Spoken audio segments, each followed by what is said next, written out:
حضرت معاذ بن جبل رضی اللہ تعالیٰ عنہ کو جب سرکار دو عالم صلی اللہ علیہ وسلم نے یمن کا حاکم بنا کر بھیجا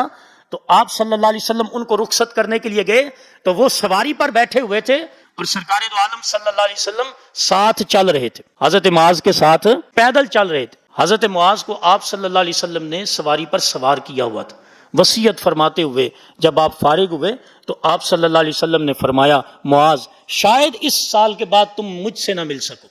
تمہارا گزر میری مسجد اور میری قبر انور کے پاس سے ہو، یعنی آئندہ جب تم آؤ۔ اب یہ سن کر حضرت معاذ رضی اللہ تعالیٰ عنہ انہوں نے آپ صلی اللہ علیہ وسلم کے فراق کو محسوس کیا اور اس غم میں رونا شروع کر دیا، زارو قطار روئے۔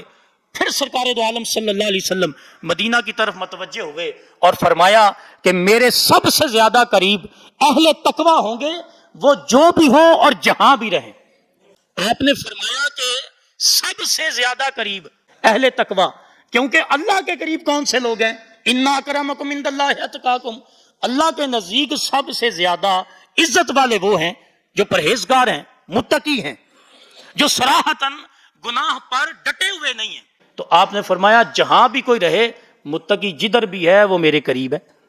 متقی جدھر بھی ہے میرے قریب ہے، وہ مدینے میں ہو یا نہ ہو، مکے میں ہو یا نہ ہو، روئے زمین پر